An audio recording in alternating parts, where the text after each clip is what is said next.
All right. My decision seemed like a good idea at the time. Oh, sorry. My decision seemed like a good idea at the time I made it. In fact, having made the decision gave me hope. If I had an illness, maybe it could be cured. If I was sick, maybe I could be made well. Maybe they could pull these voices right out of my skull. Maybe I could have a real life. I agreed to transfer to the long-term unit. What are our first initial thoughts about that?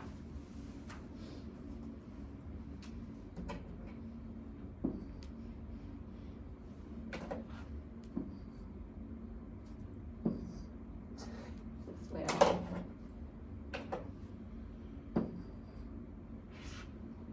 These colors don't work. It's black. Yes? Top left corner. Oh, up here? No, that didn't work. No, that's for the over here. I mean, I can do it from here. Okay. What are our first thoughts? Oh, the heart did not work very well. Sorry. Okay. Alright, hearts aside.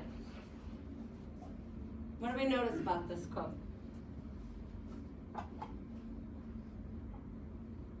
Yes? It seems to be a reflection on what can happen if you make decisions based on the fact that if I notice maybe it could be cured, it's like insinuating that like the decision they made could make it so they could have a better life as they said maybe I could have a real life. Yeah, so very much so it's a reflection, right? We're kind of looking into the past, or yeah, we are now in the present looking into the past, right? And you determine that by my decision seemed like a good idea, right?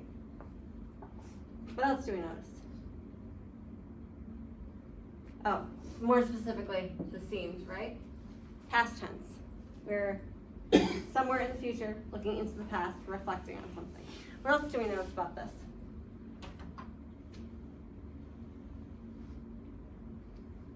Yes? They're hearing voices. Yeah, they're hearing voices. What does that tell us?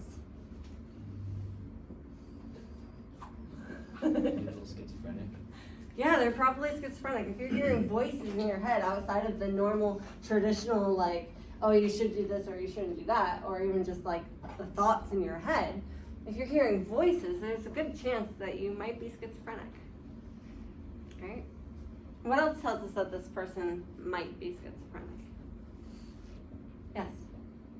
I noticed that like voices was capitalized. Yes. They're kind of giving an identity to it, or like they're making it more important, and it's like they're stating that they could hold the voices versus like if I was sick, if I had an illness.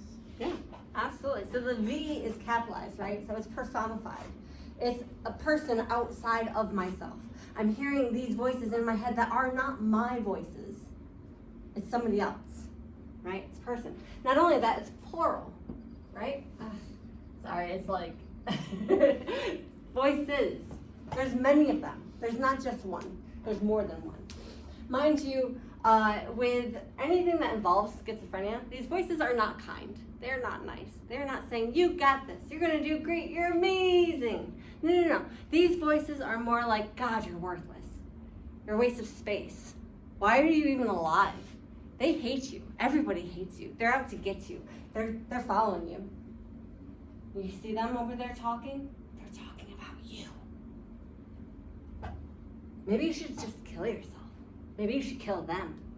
Maybe you should kill everybody, right? And they're not just talking. These voices are screaming constantly. Many of them just going at each other. And they all hate you, right? So this is not a very good state to be in. However, does this person believe that they're sick? Do they think they're sick? Seeing a lot of head no's. Why? Why do you think she thinks she's not sick? She says if I was sick. Uh-huh. Yeah? If I had an illness. Yeah, both of them. So if I was sick, I had an illness. What else do we have? Is there another if? Maybe not. But what else? There's another word in here. If and Maybe. maybe. I don't know what's happening over here. May. You're an eraser. I'm on eraser. How'd that happen? If you look up, it's just like down here. Dude, can I touch it? Okay. Fun times. Okay, there it goes. Maybe it could be cured. Maybe I could be made well. Maybe sometimes it lines up, sometimes it doesn't. Maybe they can pull these voices right out of my skull. This thing is so weird. Alright. Sometimes technology does not help. Alright. What else do we notice about this? Yes. You could be getting like some kind of treatment. They like said they agreed to the long-term unit. Yeah. So they made the decision to transfer to the long-term unit. There we go. We're getting better. Yeah? All right. So they made this decision to transfer to the long-term unit, which means what exactly? What does that mean? Yes. You're gonna be there for a long time. Yeah, so they're transferring to a psychiatric facility, right? And they're going to be there for a very long time. But not only are they transferring, but they agreed to transfer, which means they were given the option to go. And they've decided it was a good idea. But we discussed something earlier. My decision seemed like a good idea at the time, which is telling us what? She had already made the decision, and this is her like reflecting back on it. Yeah. And now she doesn't think it's such a good idea. Yes. So she's kind of feeling some regret here. She decided to go to the long-term unit, but now she's realizing that wasn't such a great idea. Uh-oh. The plot thickens. Right? What do we notice about the structure of this paragraph? How are the sentences set up? What do we notice about the sentences?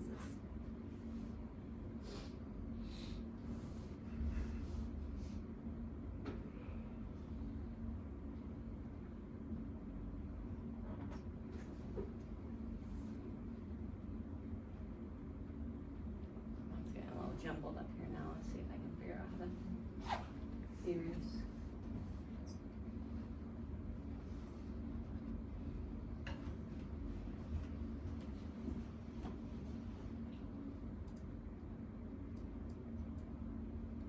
Oh, look at that. Cleaning it up a little bit.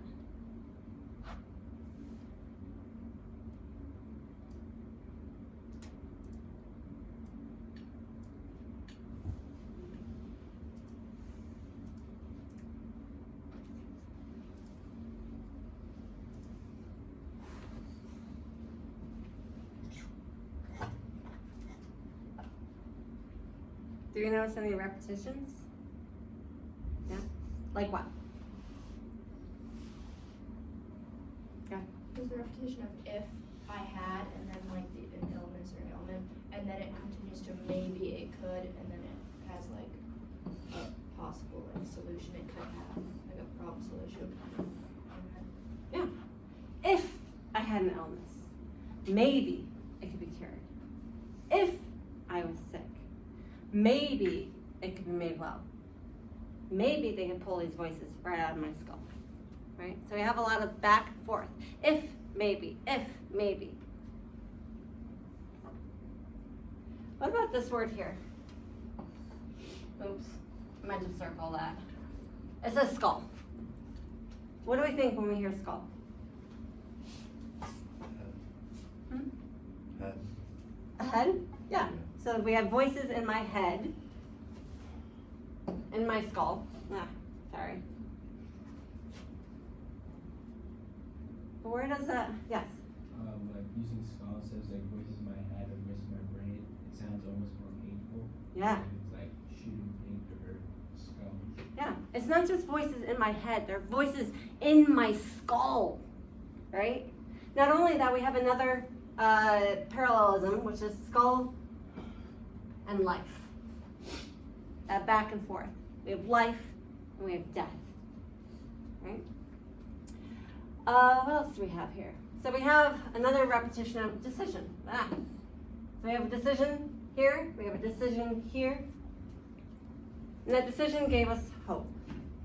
But now we know from our discussion that suddenly this person looking back doesn't really think that was such a great idea. So if having made a decision gave them hope, what were they feeling before they made a decision?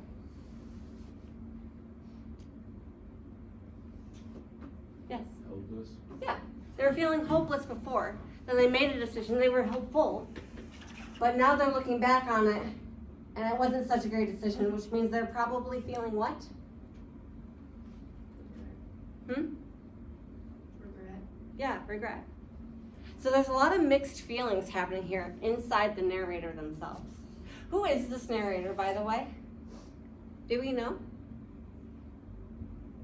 Is it first person, second person, third person? First, right? First person. I. So I made these thoughts. But we also know about this person, I, that they very well might be schizophrenic. So do we trust them? Should we trust them? By the way, they are now in the long-term unit. They're not only potentially schizophrenic, but they are also actively in a mental health institute. Should we trust them? Are they even really there? Or is this just a hallucination? Right? They made a decision. We now see that that decision, they themselves don't even think was a good decision. So should we think that they make good decisions? Maybe not. They can't even trust themselves, let alone have us trust them. But what do we know? What else do we know about this person? Are they male or female?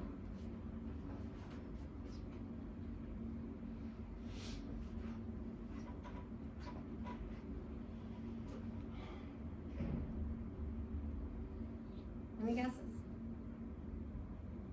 What if we were to look at the language they used? So this is not based on my thoughts of masculine and feminine. This is just based on like language type things. Words that tend to focus on action and decisiveness tend to be more masculine, and the feminine language tends to be more passive, right? So we have the decision. This is gonna get really annoying. The decision is more masculine. So I made a decision. Right? Maybe pulling, that's an action. I agreed, that's an action. I'm trying to, there we go. However, there are also terms in here that are more feminine. For example, if and maybe.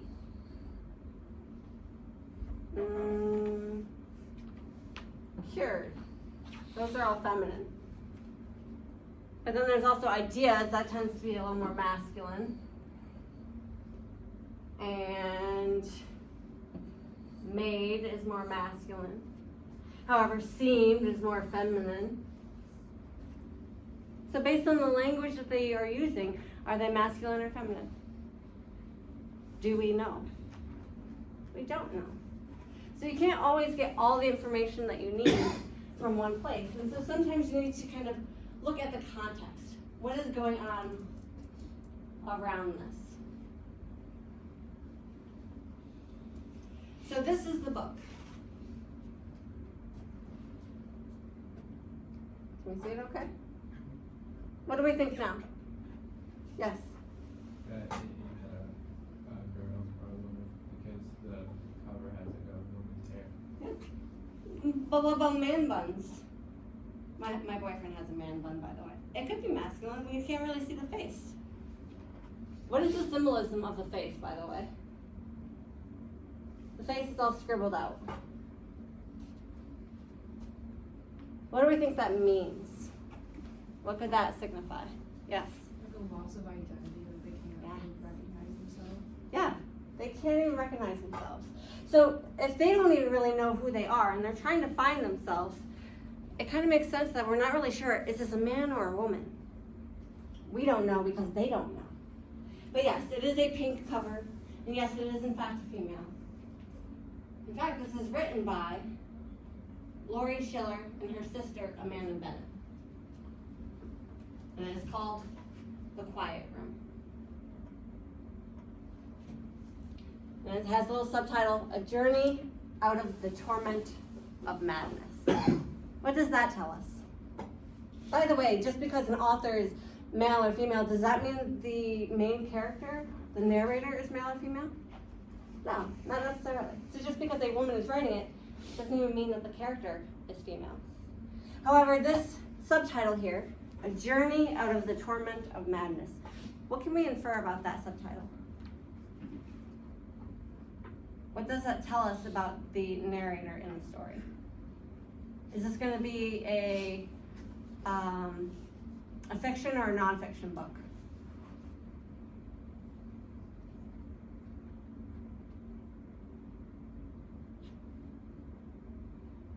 Is it real or fake? What do we think?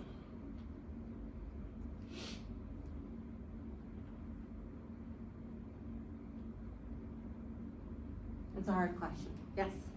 It could be like a realistic fiction book, but the madness could suggest there'll be things that are like not possible in the real world, so there'll be like some parts that could seem fictional, but it's really about how she's trying to get out of the madness, so it's more realistic.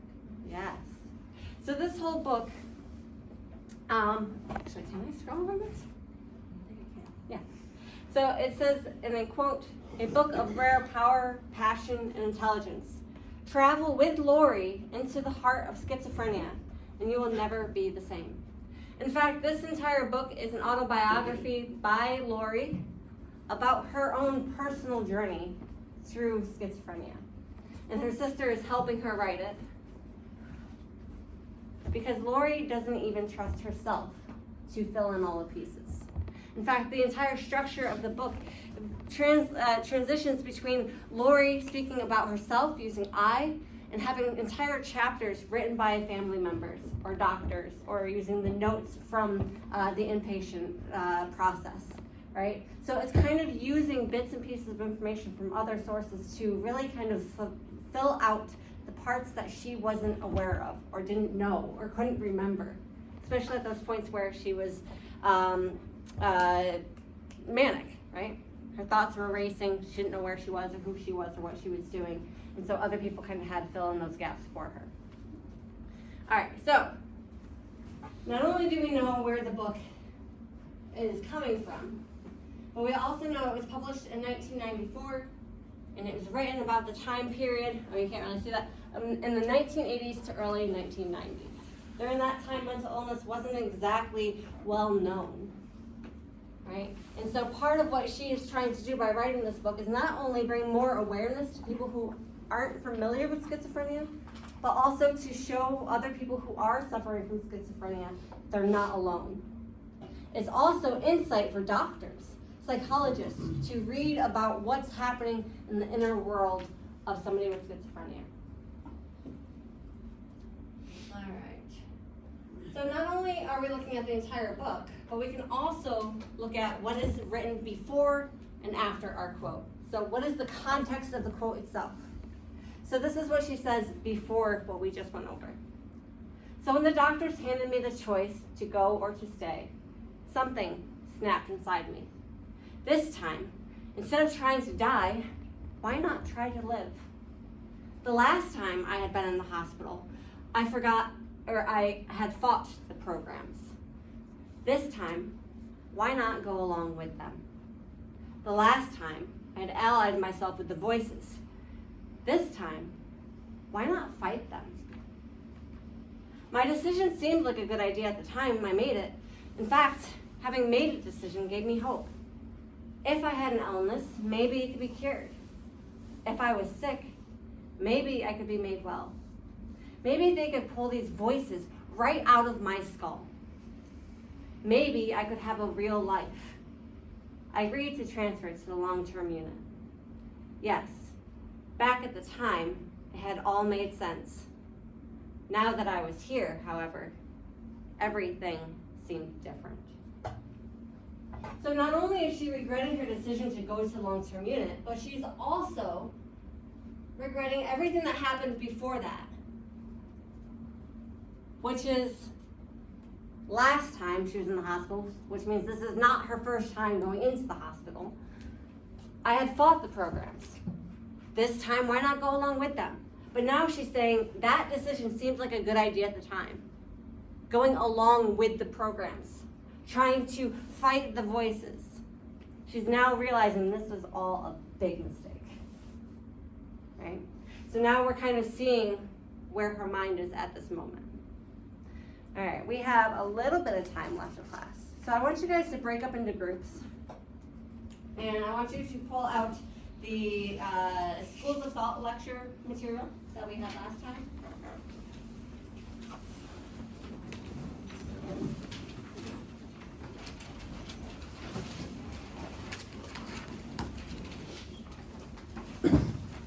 Alright, I want you to break up into a group, pick one of the theories, and try to analyze this quote even further.